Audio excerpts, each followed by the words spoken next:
Sentipensante Uniminuto, un espacio único para ti y tu salud mental, donde encontrarás temas de gran impacto, conversatorios y talleres que te orientarán en tus sentimientos, emociones y sensaciones.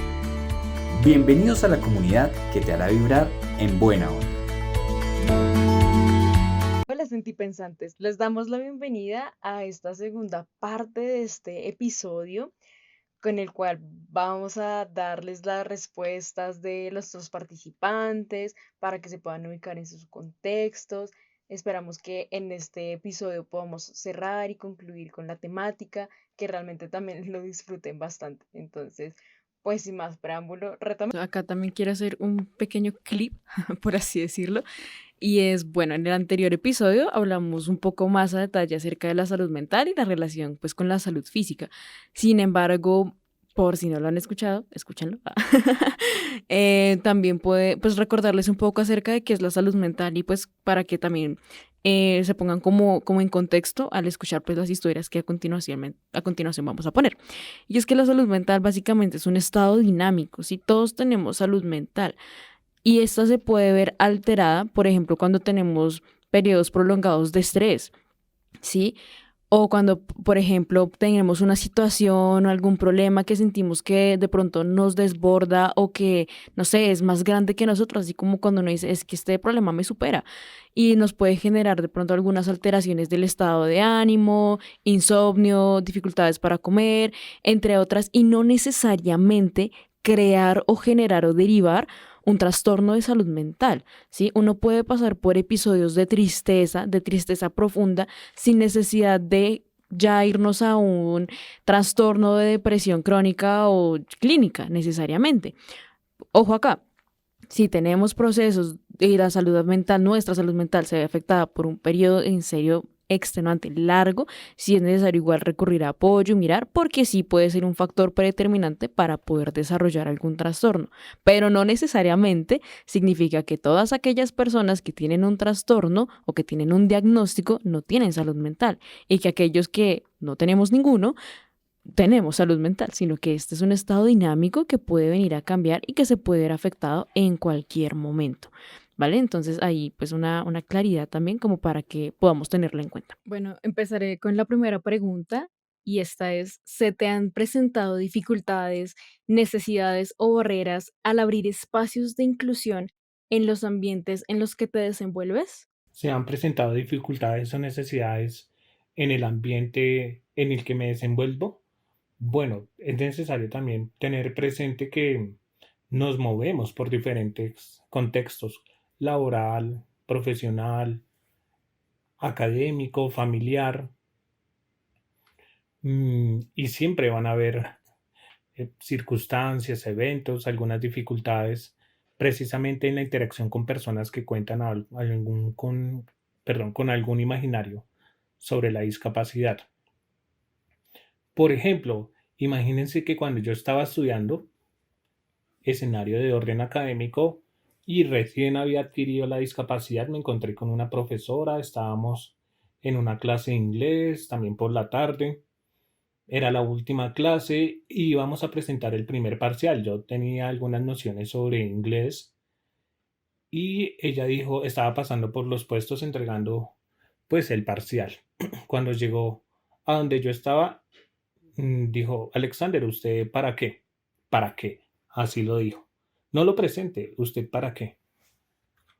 Lo dijo con un tono descomedido, algo apática. Me dijo, más bien, al finalizar la clase, hablamos. Yo dije, listo, profe, perfecto. Esperé, se terminó el parcial, los compañeros ya se habían ido y solo quedaban como algunas compañeras en clase. Y yo estaba esperando a la profe, pasaron 15, 20, 30 minutos y nada que llegaba la profe. Y yo le pregunté a una compañera, disculpa, ¿la profe está? Me dijo, no, ella se fue hace como una hora. Y yo le dije, pero si habíamos acordado que al finalizar íbamos a presentar el parcial. Me dijo, no, ella se fue, como que se fue para coordinación. Cuando llegué allá, estaba ahí sentada tomándose un café y le dije, profe, habíamos acordado en que iba a presentar el parcial. Ay, verdad, a mí se me olvidó.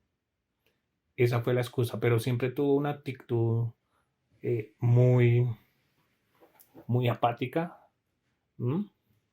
En otro momento también con algún profesor, ya en el área cognitiva, eh, yo estaba iniciando mis procesos, tenía que tomarme múltiples exámenes médicos para mirar qué posibilidades había para recuperar la vista. Se tenía todavía la esperanza, ¿no? Y pues los exámenes se cruzaban precisamente con los horarios de clase. Entonces yo le decía, profe, tengo que presentarme a tal y tal. "Mm, bueno, vaya, usted verá". Esa era la respuesta en aquel momento de aquel profesor. Ya al momento de presentar los parciales, él decía, no, Alexander, usted tiene que tomar otro tipo de exámenes porque usted tuvo muchas inasistencias y eso lo hace acreedor de otro tipo de parcial. Efectivamente, esos parciales eran exigentes y tal vez como en ese momento tuve algunas ausencias y no tenía el acceso, también eso es importante señalar, a la tecnología, no habíamos encontrado las estrategias para colocarme al día en las lecturas porque eran lecturas en físico, pues eso significaba una barrera. Entonces, en ese momento, el dominio del tema era muy básico, muy básico. Entonces, siempre fue complicado. La actitud. La principal barrera que nos vamos a encontrar es la actitud por parte de otras personas. ¿Te gustaría contarnos cómo llega el término discapacidad para ti y para tu familia? Para mí fue un poco duro porque yo tenía aproximadamente 13, 14 años cuando me diagnosticaron mis problemas cardíacos. Y digamos que en su momento yo no tenía un pensamiento como tan serio y maduro como para decir estoy enfermo, tengo que cuidarme, tengo que pues validar pues todas mis situaciones, mi rutina y demás para poderme dar un mejor estado de salud. Y digamos que en su momento yo lo tomé como, bueno, esto se me va a pasar, esto se me va a quitar o no es nada como tan relevante. Al pasar de los años, más o menos como a mis 19 años, 20 años, empecé a sentir muchos bajones, mucho cansancio, mucha debilidad. Y al pasar de los meses, tuve una primera convulsión. Se pensó que de pronto era por estrés de trabajo o cansancio. Y pasaron los días, los meses y yo seguía convulsionando. Digamos que médicamente no me pudiesen decir usted tiene epilepsia tal, de tal grado o algo así, sino que tenía una epilepsia no especificada, porque no sabían qué generaba mis convulsiones, tampoco sabían cómo manejarlas. A mí me daban medicamentos, eh, el ácido valproico, y que eran para las convulsiones, y un medicamento para el corazón que se llama metoprolol. Todos estos medicamentos yo me los tomaba, pero aún así tenía mis crisis, aún así tenía mis convulsiones, tenía arritmias cardíacas y digamos que de cierta forma para mí fue duro el saber que tenía una enfermedad de que por más de que yo intentara tratarla no funcionaba. Y para mi familia y para mí fue muy duro, tuvimos que cambiar muchas cosas de mi rutina y mi vida diaria, el tema de los horarios del descanso, la alimentación, y el tema del estrés y el trabajo. Digamos que sumado a esto también se unió el tema de que entramos en un periodo de pandemia y post-pandemia, lo cual emocionalmente, laboralmente, económicamente y prácticamente en todas las áreas de mi vida fue un golpe muy duro, lo cual me limitó en muchísimas cosas que yo considero que incluso hoy en día en algunas circunstancias me sigo sintiendo limitado. Bueno, imagínense que eso fue hace 5 o 6 años. Era una tarde de un domingo, las 5 de la tarde. Estaba jugando fútbol con unos compañeros. Llegamos a terminar. Yo estaba cerca de la cancha y tenía el balón. De repente un compañero con un movimiento involuntario me pega en el rostro y yo me detengo, pero pues al ver que no hubo ningún daño ni nada de eso, continuamos. Perdimos el partido, pero pues seguimos. Al otro día, yo me acuerdo que veía borroso, pero pensé que era producto tal vez de las lecturas normales que se solicitan, exigen en el mundo académico, en la universidad. Al otro día, literalmente de la noche a la mañana, ya no veía, no veía. Así fue como llegó la discapacidad. a nuestras vidas. Para mí significó el fin del mundo. Lo tomé como algo, mejor dicho, apoteósico. Para mi familia también fue muy fuerte, pero en un principio yo pensé que solo me competía a mí, pero la verdad es que no. Al ser un sistema, todos estamos interconectados y ese tipo de eventos nos afectan en menor o mayor medida, según sea también nuestras estrategias o recursos emocionales y nuestro vínculo con esa persona. Para todos fue complicado, pero gracias a Dios, al apoyo, a la educación, hoy en día el concepto de diversidad lo tomamos como una oportunidad, una nueva forma de conocer el mundo, nuevas estrategias, pero esto ha sido todo un aprendizaje, un aprendizaje. Hoy sabemos que no es el fin del mundo. ¿Cuál ha sido la situación más difícil que has tenido que enfrentar por tu discapacidad? La situación más difícil que he tenido que presentar ha sido, no sé, como más a nivel emocional, digamos, como enfrentarme a mí mismo, que como enfrentarme a alguna situación de trabajo familiar o estudiantil. Yo creo que el más que encontrarme contra algún tipo de sociedad o de enfrentarme, de enfrentar a alguien, ha sido el enfrentarme a mí mismo, el hecho de ser consciente de que, por decirlo de alguna forma, yo era mi propio enemigo. Yo mismo me afectaba, yo me molestaba a mí mismo, me hacía como ese tipo de desprecio en el que uno se dice a uno mismo que uno no es suficiente, que uno no puede hacerlo, que uno no lo va a conseguir y que en cualquier momento algo de la salud puede fallar y puede llegar al final. Digamos que lo más difícil para mí ha sido enfrentarme a mí mismo. Bueno, la situación más difícil que he tenido que afrontar por mi discapacidad es primero, o es preciso mejor, precisar que la discapacidad o las barreras son diferentes en un principio cuando la discapacidad es adquirida o cuando se nace con ella. Para mí fue complicado porque yo me encontraba estudiando, estaba en la universidad, tenía compañeros, teníamos planes y de un momento a otro eso se cortó.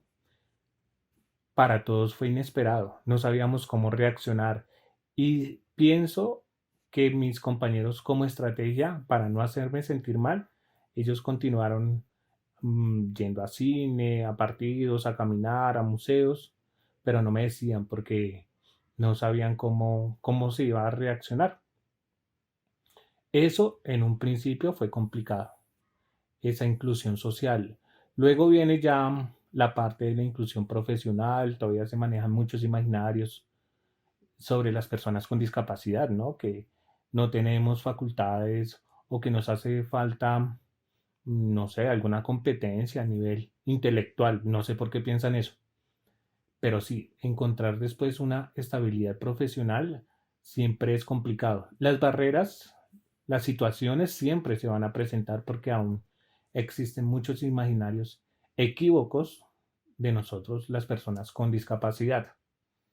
Pero luego ya de un trasegar, de un camino, de un proceso, se adquieren las competencias, las estrategias para poder sobrellevar y superar este tipo de situaciones. Pero sin duda, mm, saber cómo relacionarse en un principio con una sociedad que cuenta con unos imaginarios sobre las personas con discapacidad es una barrera siempre complicada de superar. ¿Cómo enfrentas los mitos, las creencias, las barreras que tienen las personas cuando se les habla de discapacidad o tratan con una persona con discapacidad?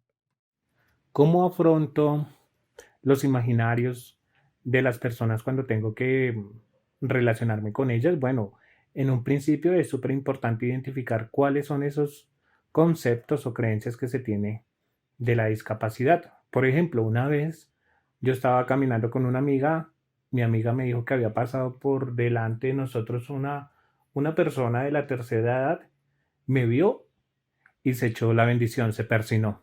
Dijo, ay Dios mío, Dios lo ampare.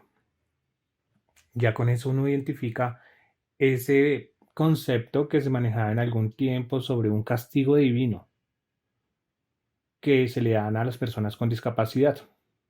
En ese caso, yo lo que hago es que no lo tomo como un castigo, le menciono a la persona, sino más bien como una oportunidad de crecimiento, como una prueba, como un cambio, y que ese Dios, que en principio suele ser, o se suele pensar mejor, que es castigador, no, que está de la mano con uno y siempre lo acompaña, que no nos deja solos en ningún momento, haciendo una transferencia, un cambio de enfoque, ¿no? De un Dios castigador a un Dios que no lo deja a uno. Eso es importante. También recuerdo que en un principio la estrategia que utilizamos con mis compañeros de la universidad fue burlarnos en un principio de la situación, ¿no? Ya después de algún tiempo le buscábamos el lado gracioso. Entonces ellos les causaba mucho interés o curiosidad el bastón, el bastón guía, jugábamos con el bastón, me escondía en el bastón. Mm, Hacíamos bromas con las lecturas, utilizábamos muchos refranes como por ejemplo, ojos que no ven, corazón que no siente. Por ejemplo, ellos me colocaban obstáculos y me hacían pensar que tal vez había por ahí algo con lo que me podía chocar. Por ejemplo, algún momento un compañero cogió algunas ramas y me las puso de frente. Me dijo, con cuidado que se va a chocar con ese árbol, pero eran unas ramitas. Entonces, buscarle siempre el lado gracioso es importante, es súper importante. Eso ayuda mucho a la aceptación de la discapacidad. Lo tercero, ¿cómo más podemos afrontar? Pienso que también la educación es importante como estrategia. Si tú conoces el marco normativo que defiende o que establece cuáles son los derechos de las personas con discapacidad, son puntos a favor, porque hay muchas personas que piensan o desconocen mejor que existen las personas con discapacidad, sus derechos y sus deberes también. Entonces, esos tres los considero fundamentales. Uno, cambiar esos imaginarios, esas creencias, respetando siempre pues las creencias. Dos, la parte del humor, la parte graciosa. Y tres, la educación. En ciertos aspectos de mi vida sí se me han presentado ciertas barreras, obstáculos, referente como al estado de mi salud. Claramente, yo, pues al ser un paciente que sufre de epilepsia, hay como ciertas limitaciones que por temas de salud yo no puedo, digamos, hacer o ejercer. Y de cierta manera esto me ha afectado emocionalmente en algunas ocasiones, como el tema de la salud física, el tema de algún ejercicio o algún deporte, me ha generado algún inconveniente. Adicionalmente, al sufrir de la epilepsia, también soy un paciente cardíaco. Desde aproximadamente unos 15 años, más o menos, soy paciente cardíaco, tengo una arritmia sinusal. Y digamos que junto con la epilepsia esto se ha como unido a que mi estado de salud y mi estado físico se disminuya en cierta medida, lo que me ha limitado al hecho de poder hacer algún tipo de deporte o hacer ejercicio físico. Sí me ha limitado, me he sentido como prácticamente que me canso con mucha facilidad y no sé, siento que en algunos lugares o como algún trabajo o algo por el estilo, se me genera como cierta discriminación, por llamarlo de alguna forma, el estado de salud, tanto lo que se ve o se aparenta físicamente sin tener conocimiento de mi enfermedad o enfermedades, como también el hecho de cuando uno va a ingresar a algún trabajo o algún lugar y ponen peros o ponen como contras para todo lo que uno quiere hacer, si se trata de que tenga alguna enfermedad o algún inconveniente de salud. ¿Has sentido sobreprotección por parte de tu familia, amigos, colegas o en general de alguna persona debido a tu discapacidad? He sentido sobreprotección en algún momento de parte de otras personas por mi discapacidad, sí. Pienso que es una estrategia en un principio que busca o que su objetivo es cuidar a la persona con discapacidad. Sin embargo, también es preciso mencionar que no permitirle a la persona con discapacidad explorar, conocer y en ocasiones también equivocarse, que hace parte del proceso de aprendizaje, limita ese, ese, esa aceptación de la persona con discapacidad y también no le permite conocer cuáles son esas habilidades, esas competencias que tiene a la mano. No le permite desarrollar confianza. Entonces, siempre es súper importante promover eso, promover eh, que la persona sea autónoma lo más que se pueda, lo más. Eso va a brindar muchas beneficios a las personas. Un ejemplo, a mí me dicen, profe, ¿usted puede subir y bajar escaleras? Yo les digo, sí, eso es normal.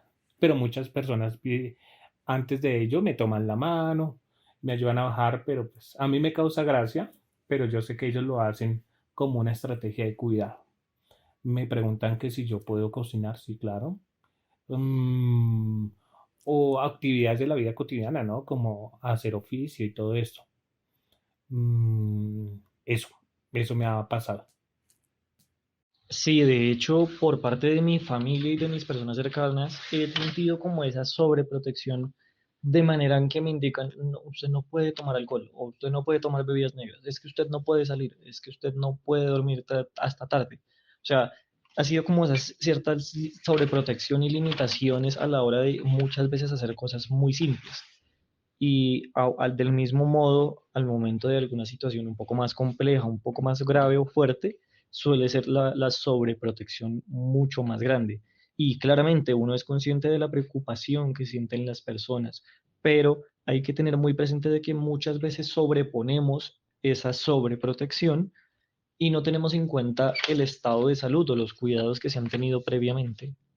Con base en esta última pregunta que te acabé de mencionar, ¿sientes que hay un límite a tu propósito o a lo que quieres lograr o hacer? Si existe algún límite a los logros que quiero alcanzar. En este momento no, en un principio sí lo vi complicado porque no conocía bien el mundo, pensé que tal vez mi carrera profesional iba a llegar hasta ese momento y mi vida en general. Luego seguí mi proceso y encontré en el camino personas que ya no creían en mí, por ejemplo, personas cercanas a mí me decían, Alexander, una persona con discapacidad solo se dedica a vender bolsas de basura, no se dedica a estudiar, venda bolsas de basura. Otras personas mencionaban, ¿para qué estudiar? Póngase a vender minutos. Entonces se encuentra uno más bien con imaginarios, con límites que imponen personas externas a uno. Y eso en ocasiones, si uno no confía, si uno no tiene buenas redes de apoyo, influye muchísimo, muchísimo. En este momento no. Gracias a Dios, a mi familia, a la oportunidad que me ha brindado la educación. De cierta forma, sí, hay bastantes límites, tanto a nivel de salud como a nivel general, eh, los cuales no nos permiten la mayoría de las veces poder cumplir o lograr todas nuestras metas o nuestros sueños. Pero considero que más allá de las limitaciones que pueden haber, lo más importante es que como personas seamos conscientes de nuestras capacidades y de lo que podemos llegar a lograr, teniendo muy presente nuestro estado de salud y las complicaciones que esto puede traer, pero sabiéndolo manejar y siendo conscientes de la situación que presentamos, se pueden lograr grandes. ¿Se te han presentado dificultades, peros o barreras al abrir espacios de inclusión en los ambientes en los que te desenvuelves? Y si sí, ¿consideras que este tipo de barreras afecta tu salud mental? Porque, bueno, pues cómo puedes enfrentar o superar a nivel emocional y personal este tipo de situaciones. No, pertenezco a una comunidad indígena y en mi etnia se abren espacios en donde cualquiera está invitado a transmitir sus conocimientos, todo esto en pro de la comunidad. Sí se me ha presentado muchas dificultades por el solo hecho de ser afrodescendiente. He perdido oportunidad de trabajo e incluso para tomar un apartamento en arriendo, he tenido dificultades por eso lo hecho de ser afro. Con base en tus creencias, en tu visión del mundo, tu perspectiva, ¿cómo cuidas o fortaleces tu salud mental? Siempre cuando siento que mi salud mental está afectada, busco como acompañamiento de amigos, psicólogos que tengo y personas que han pasado por lo mismo y a ver si de pronto llegamos a una conclusión del por qué se da esta problemática para poderla como enfrentar y no achicopalarnos. Para mí la salud mental es muy importante y es por esto que trato de realizar una vez a la semana ejercicios de meditación o salgo a caminar, escucho música. Me gusta también compartir espacios con mi familia. Esto me genera mucha tranquilidad y me ayuda a manejar un poco la frustración que siento. ¿Consideras que esos choques culturales podrían afectar tu salud mental o llevar a algún momento como de desequilibrio? Por, ya sabes, sentir miedo, rechazo, culpa, de pronto ese sentimiento de no pertenecer. Nunca me ha dado miedo ni culpa de rechazo, pero sí me he sentido que no pertenezco ni allá ni acá, porque uno como afro, criado acá en Bogotá, no sabe de qué cultura es, si la cultura de las raíces de los papás o de acá donde lo criaron a uno. Y esos dos choques culturales son muy duros para que una persona lo enfrente. Sí, recientemente sentí mucho miedo, rechazo y hasta indignación. Cuando llegó la Minga hace poco aquí a la ciudad de Bogotá, yo iba en un Transmi y los usuarios estaban indignados y empezaron a decir cosas peyorativas, insultantes, e incluso yo me puse a analizar lo que ellos decían y me pareció como que ellos hablaban de acuerdo a mitos o creencias falsas que tienen, no sé, porque decían que ya habían llegado nuevamente estos indios a formar desorden, a romper, a quitar, a robar, a mendigar al gobierno para que les dieran de comer. Esto me hizo sentir muy mal porque pues yo soy indígena, yo soy pijao y esto me hizo sentir realmente muy mal. Yo sí quisiera dejar claro de que si la Minga viene a la ciudad de Bogotá, no es a mendigarle ayuda al gobierno, porque nosotros también somos colombianos, hacemos parte de todos los individuos que están cobijados en cuanto a las leyes y la Constitución de Colombia. Nosotros, bueno, la Minga viene es a exigir unos derechos, porque somos una comunidad vulnerada, somos una comunidad que ha sido excluida, sacada, violentada de sus territorios. Y si estamos aquí en la ciudad de Bogotá, muchos de nosotros no es por gusto, sino porque nos tocó, porque fuimos desplazados de la violencia, nuestros padres, nuestros abuelos fueron desplazados y por azar del destino te llegamos acá. Entonces, eso sí me gustaría como hacer énfasis en eso. ¿Sientes que la interculturalidad podría afectar tu sentido de pertenencia con tu comunidad? Por ejemplo, el cambio de costumbres o adquirir un nuevo hábito o creencia. Creo que no. Me parece maravilloso que actualmente se visibilice más a la comunidad étnica y se nos brinden espacios para poder mantener nuestros saberes, nuestra cultura, usos y costumbres. Y me parece maravilloso y algo que se debe destacar es que en la ciudad de Bogotá hay un proyecto que es nuevo, que se llama MAI. Esta es Medicina Ancestral Indígena y hay 14 pueblos en la ciudad de Bogotá y a través de estos 14 pueblos hay 14 equipos que están visitando a familias vulnerables y allí hacen todo el tema de medicina ancestral, visitan a las personas y a través de la medicina natural de cada pueblo, la medicina étnica de cada pueblo, ellos transmiten sus saberes en cuanto a medicina natural. A mí personalmente, la interculturalidad me ha causado mucho, mucho daño. tanto como con mi propia raza, como acá en Bogotá, por ejemplo. Yo me crié acá en Bogotá y por el solo hecho de ser negra hay choque cultural. Y cuando voy de vacaciones a mi tierra, pues también hay choque cultural porque no tengo el acento chocuano. Y ahí empiezan las personas a pelear conmigo por eso, porque soy o no soy. O sea que no sé a qué cultura pertenezco. Ando perdida en cuanto a eso. ¿Se te han presentado dificultades, peros o barreras al abrir espacios de inclusión en los ambientes en los que te desenvuelves? Actualmente estamos viviendo una apertura frente a la intención de por lo menos escuchar eh, a las formas organizativas, a las expresiones colectivas, que es mi campo y ha sido mi campo de acción desde hace varios años, incorporando procesos sociales de niños, de jóvenes, y en ellos pues coadyuvando a que podamos realizar una incidencia que permita la transformación de realidades.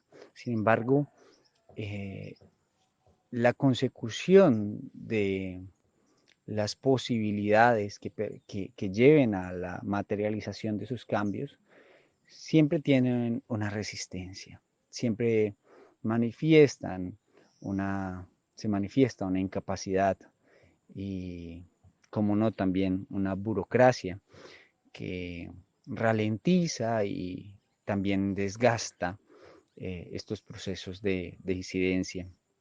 Es ahí donde pues las denotamos como unas barreras, claro, y he reflexionado que frente a este tipo de situaciones que llevan a la demora, a la larga y a mantener el aire por mucho más tiempo frente a la aspiración de esta de transformación de estas necesidades, pues implica la necesidad y la importancia de que cada líder social o comunitario tenga. En un mundo acelerado encontramos cada vez más la premura de adelantar eh, o desatrasar, ¿sí? Como le han llamado algunos, esas brechas sociales. Sin embargo, el encontrarse con una inoperancia o el encontrarse con una falta de voluntad, una negligencia y las imposibilidades y los vacíos legales lleva a que al interior de los colectivos y de las organizaciones sociales, de sus representantes o líderes y lideresas, pueda acrecentarse estrés, irritabilidad, desesperanza, diría yo.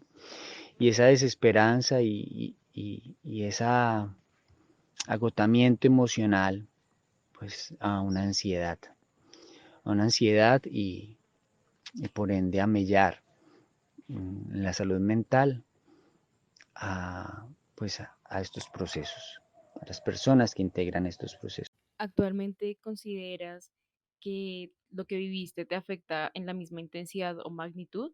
¿Te gustaría contarnos cómo resignificas esta experiencia? Negar mi territorio afectó la salud mental en la medida en que no le daba valor, no era algo de mostrar, no podía sentirme orgulloso, ¿sí? De algo que tenía que ocultar, de algo que no debía ser visto y por los demás, por el miedo, por la inseguridad que esto me generaría. Y en eso pues no era algo de lo cual enorgullecerme, ¿sí? Prácticamente equivaldría a un sentimiento de no ser colombiano incluso, ¿sí? Estamos en una, nací en una región X y esa X es una marca, ¿sí? Y yo la llevo, yo soy el portador. por el simple hecho de haber nacido allí.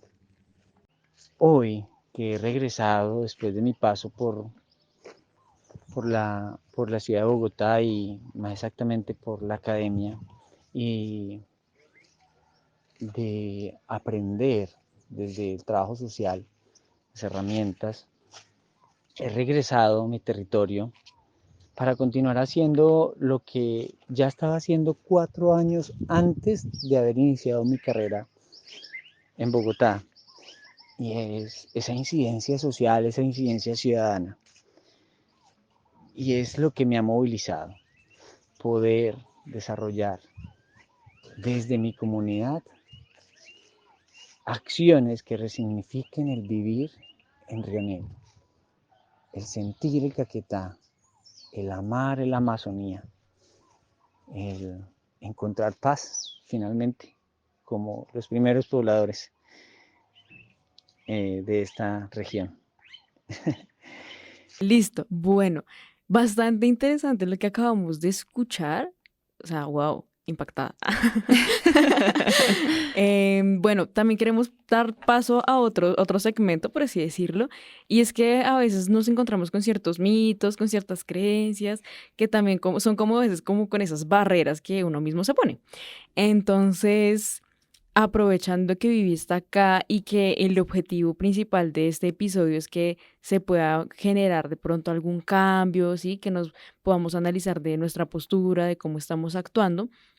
Queremos pues fomentar y traer a colación estas preguntas y también pues así mismo resolverlas. Entonces yo te quería preguntar, Vivi, ¿cómo tratar a una persona con discapacidad? Porque muchas veces no interactuamos con una persona porque uno dice, pero ¿cómo lo trato? ¿Qué le hago? ¿Cómo lo miro? ¿Qué le digo? Pues la pregunta es tan amplia como las personas en el mundo.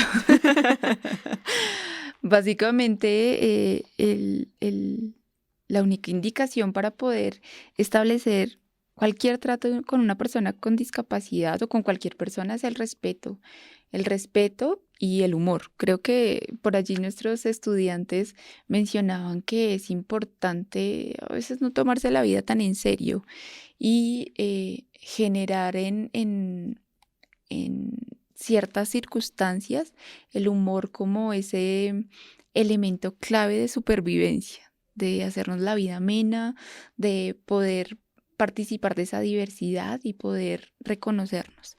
Entonces, creo que lo más importante para poder acercarnos a una persona con discapacidad es romper nuestras propias barreras actitudinales y nuestras propias barreras de creencias. Que es lo que me limita básicamente a poder establecer un diálogo común como lo hiciera con cualquier otra persona.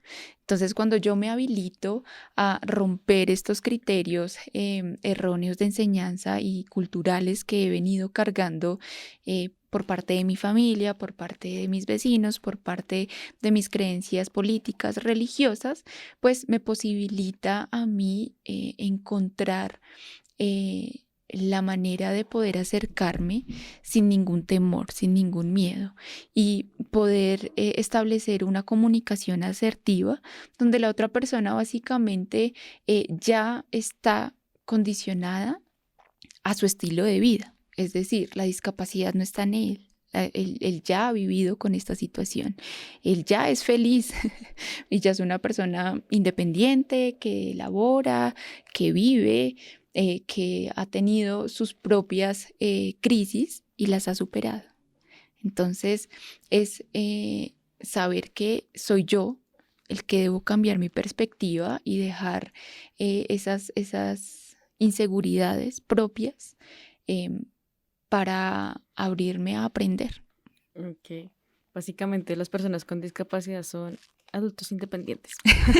Con gustos. Evidentemente.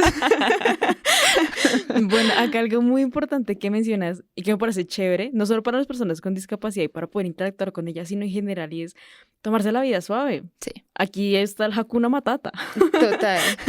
Hay que volver a las caricaturas que nos enseñan mucho, de Por hecho. favor. Sin embargo, me parece importante como establecer una delgada línea de límites en cuando realmente realmente me río con esa persona y no de esa persona Sí. para no llegar a generar bullying, porque igualmente hay que entender acá la risa como un reforzador social. A veces uno sonríe como de, sí, es como esa risita de, ay, porque no le De digo nada. incomodidad. Sí, como de, ay, me río, pero si le dijera, Sí. sí, y pues igualmente esa persona, desde su perspectiva, va a decir como, no, se rió, la estoy haciendo bien. Sí, o sea, suponiendo el Sí. mejor de los casos, donde no tenga como una acción con daño de, lo voy a hacer sentir mal, sino que fue como de, bueno, yo hice un comentario, me hizo una sonrisa, bueno, voy bien. Sí, tomándolo como desde la parte como más amena, como un poco inocente. Em, Sin embargo, de pronto esta persona lo hizo como, literalmente como por algo social, de, Sí. bueno, me voy a reír como para no decirle, no me gustó. No me gustó, No, y me ahí, caes mal. ahí hay un punto que es clave y que creo que todos tenemos que aprender a vivir con eso, y es afrontar límites. Yo no le hablo igual a una persona que me acabo de sentar en el bus a mi compañero de trabajo que lo tengo que ver 8 horas, ¿verdad? Entonces, em, siendo conscientes de que cada una de las personas que habitamos en este espacio em, es totalmente independiente y mm, autónomo a lo que quiere o no responder, es también cómo me acerco desde el respeto, ¿verdad? Y eso me va a mí generar conciencia sobre cómo le pregunto, y no desde el miedo de saber la respuesta, sino desde el respeto de poder fundamentar la opinión de alguien más y de validarla, porque esa es la otra. A veces preguntamos, pero también esperamos una respuesta, Ujú, porque es así como yo lo valido, y si no me responde eso, como que ya lo invalido y ya no me aporta. exacto. Entonces, exacto, cuando uno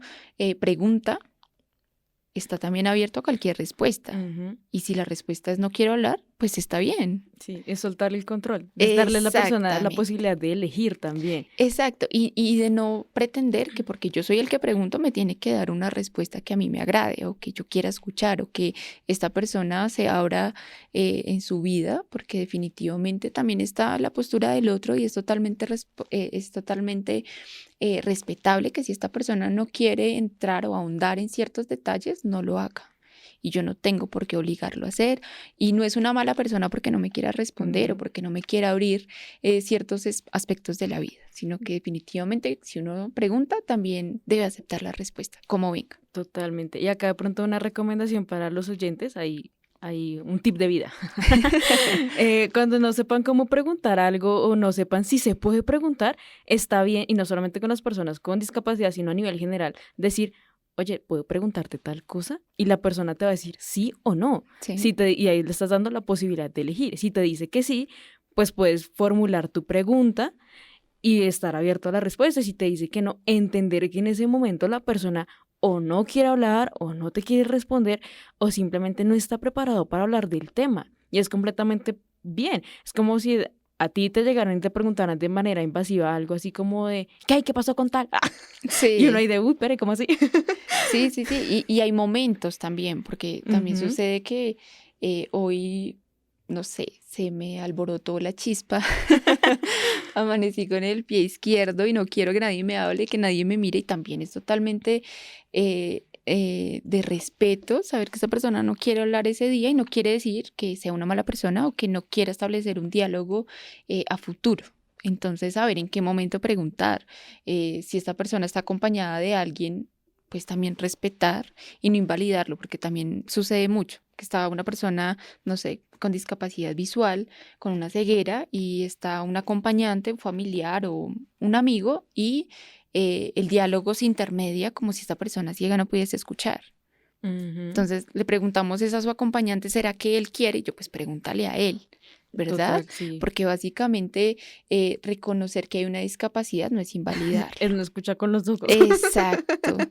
Y a veces es esos escenarios que todos hemos tenido de momento incómodo, que no sabemos cómo actuar y contestamos algo que no debe ser, pero también es tomarlo con gracia, El como que finge sí. demencia.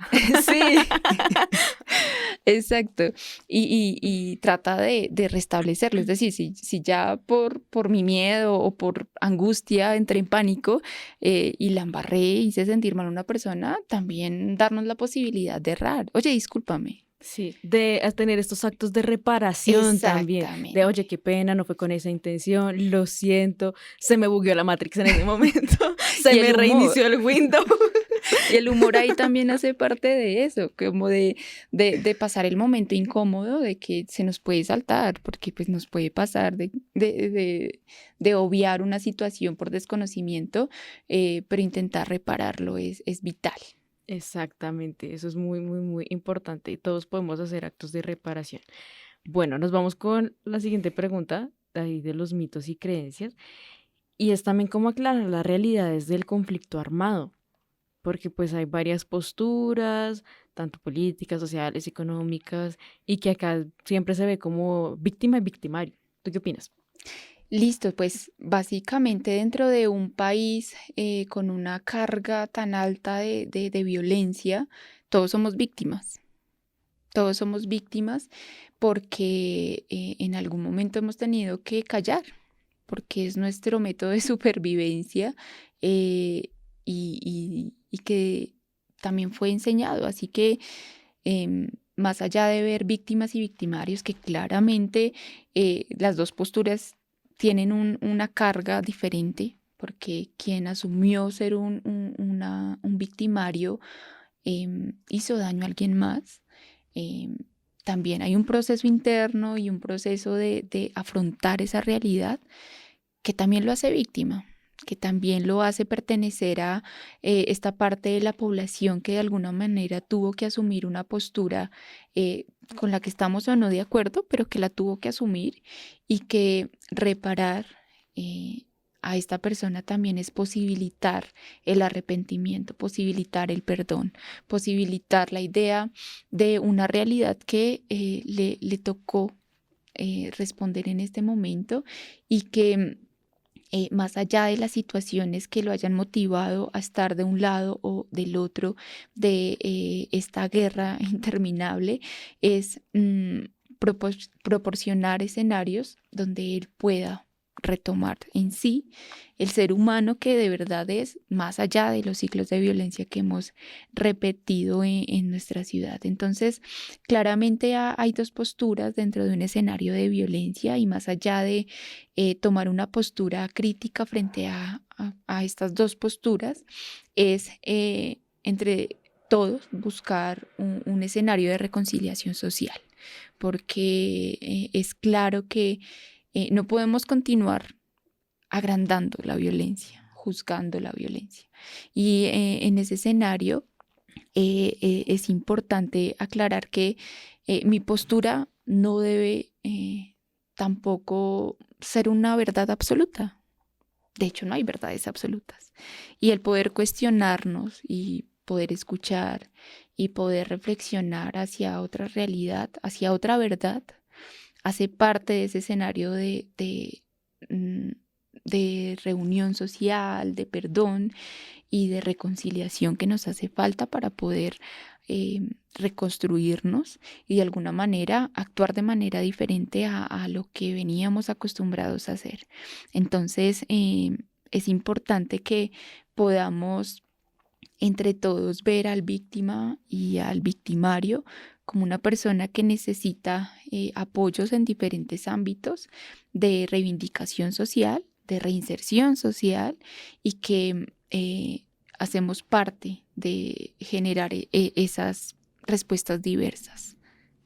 Pienso que acá también el mayor reto que tenemos como seres humanos es poder verlo desde una postura neutral, ¿sí? Sí. O sea, como tratar de dar la oportunidad a esa persona de contar su narrativa, de proporcionarle también espacios de reivindicación y de reinserción, porque pues si lo abordamos desde el prejuicio, desde el estigma, desde el estereotipo, ya de por sí le estamos poniendo una barrera ahí y nosotros mismos nos estamos poniendo una barrera Claro. y nos estamos cegando pues a algo que puede ocurrir y que nos puede llevar a una grata sorpresa. Y de hecho, en esas dos posturas cada uno paga una condena diferente, ¿verdad?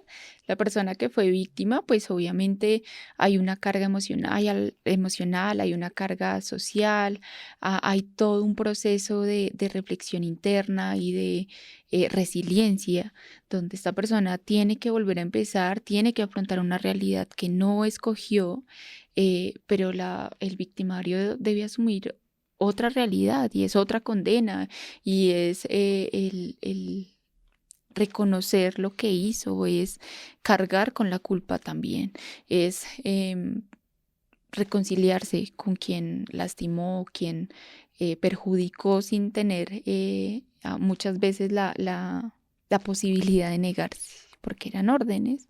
Así que todos de alguna manera pagamos condenas diferentes de acuerdo a lo que nosotros vivimos y no por eso debemos sumarle el juzgar. Ujú. Y el tomar una postura crítica cuando a veces esa realidad tampoco me pertenece, no estuve allí, no estuve en tus zapatos, no supe cómo debía actuar en ese momento. Entonces sí es muy valioso lo que dices, el tomar posturas neutrales y posibilitarnos crecer.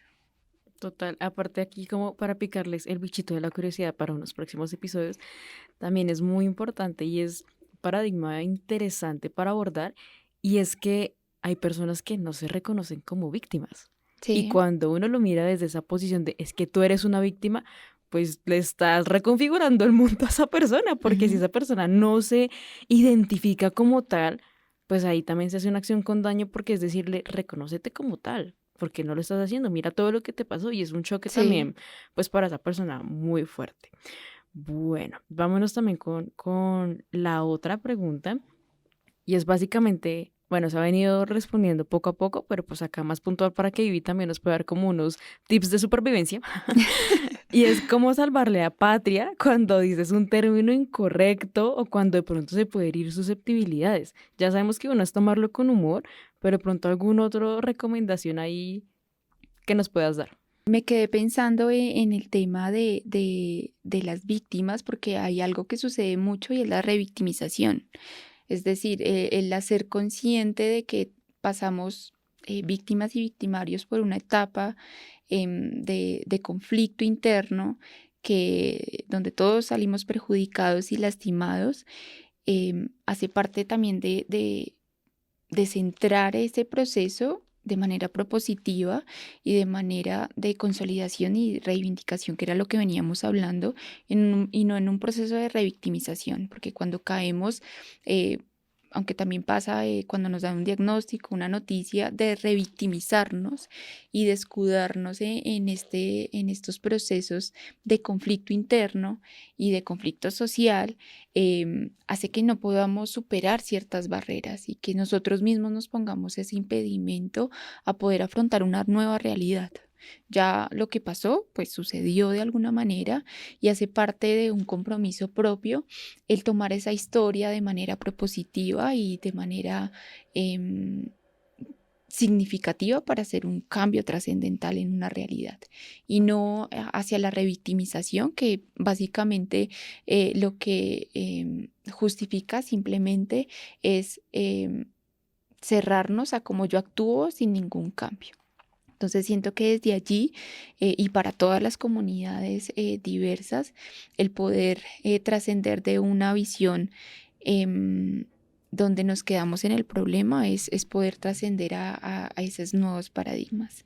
Y sobre cómo salvar la patria, pues creo que de alguna manera el podernos retar a reconocernos, el poder indagar, el poder leer. Muchos no somos buenos leyendo, pero actualmente hay muchos recursos. Hay videos, hay programas, hay podcasts. Entonces, los canales de comunicación están abiertos y están bajo cualquier estilo de aprendizaje. Entonces, hace parte también de esos compromisos que queremos dejar el día de hoy, el poder escuchar estas experiencias, el poder indagar otras experiencias en línea o bueno, en diferentes escenarios que me permitan tener esos recursos para salvar la patria. Y de alguna manera es esa responsabilidad de poder afrontar escenarios incómodos Ujú. con estrategias también de aprendizaje. Y está bien decir, oye, no sabía. Total. Y oye, estoy aprendiendo. porque pues todos, como lo decíamos al inicio, estamos en un periodo de cambio constante, somos seres humanos que estamos en evolución constante, eh, y que aceptar que desconocemos también hace parte de esa responsabilidad de decir no lo sé, pero quiero aprender. Total, aparte ahí sumándole a estos tips y recomendaciones de supervivencia. Como tú dices, el conocimiento antes era limitado y acceder a este Sí, era complejísimo y ahorita es como literalmente, ahí está. sí, O sea, es muy fácil. Sin embargo, acá también la invitación es a verlo todo como pensamiento crítico. Es decir, de pronto suena un poquito feo, pero es no comer entero. sí, O sea, no se crean todo lo que ven en TikTok. por favor. Por favor, todo lo que dice cualquier persona, no, sino también cuestiónenlo. Cuestionen su realidad, cuestionen si esta persona lo dijo, de dónde lo sacó, de dónde se está parando. No desde una postura y de, cuando hablo de crítico y hablamos de esta postura, no es del crítico, un juzgón de ¿y por qué? ¿Y por qué? Sí, No, sino es realmente el de dónde sale esto, en qué te basas, desde qué línea de conocimiento o desde qué autor o algo así, pues sí, te está hablando como muy desde la academia, pero también es entender de, no, mira, lo digo desde mi experiencia, ok, listo, puede que también la experiencia de esa persona y cómo lo narra es suya, pero no por ello puede que a mí me pase lo mismo. Y no por ello me voy a cerrar por vivir mis experiencias a través de las experiencias de otra persona. Entonces también mirar esto con este ojo crítico de decir, bueno, ¿qué puedo tomar? ¿Qué no puedo tomar? ¿Qué puedo apropiar? ¿Qué puedo también cuestionar? y algo importante que muchas veces no solamente afecta en estos intercambios sociales, sino en nuestra vida cotidiana con nuestra familia. Nos cuesta pedir perdón. Y es Ujú. algo que básicamente está dentro de cualquier relación humana, el poder fallar y permitirnos fallar y reconocer que fallemos. Porque Totalmente. muchas veces herimos a alguien más, pero está el orgullo, está el a mí no me importa, está el después se le pasa y Ujú. nunca podemos exteriorizar que la embarramos y que somos seres humanos que podemos embarrarla en cualquier momento y el error no es embarrarla, sino no reconocer que estamos fallando. No reconocer el fallo, pedir perdón o pedir disculpas, o sea, esto de agachar la cabeza, o sea, obviamente Sí, tampoco hay espacios para ello, no por reconocer el error y pedir disculpas vamos a dejar que el otro, no sé, nos violente o algo así, como de, no sé en qué, no, sino es decir, es tener ese acto de reparación y también estar abiertos a lo que el otro pueda decir o no, ¿sí? Porque pues uno cumple con reconocer, con querer fomentar el cambio, con tener esta intención de acto de reparación y querer reparar.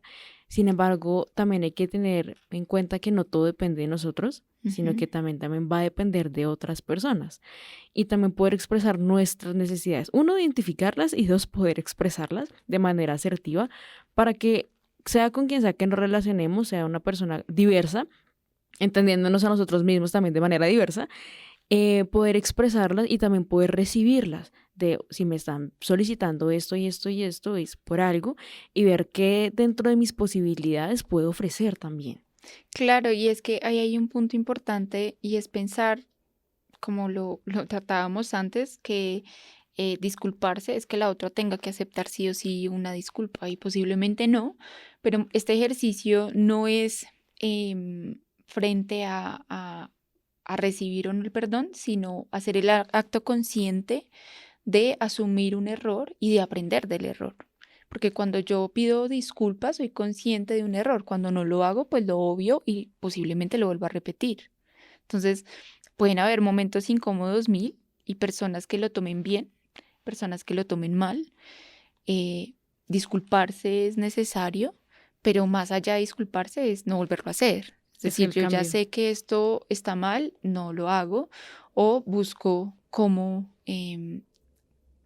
indagar de otra manera o busco las palabras correctas, porque también hace parte de esa construcción. A veces no es la pregunta, sino el tonito, como dicen por ahí. Exacto, también hay que tener muy en cuenta y ser muy conscientes de la forma en la que Exacto. transmitimos, porque a veces ocurre que, ¿por qué será que como lo pienso no me suena? Ajá, exacto. Y hace parte de ese constructo propio el construir una comunicación asertiva, el construir un diálogo sincero, pero sin afectar al otro, sin querer herir al otro.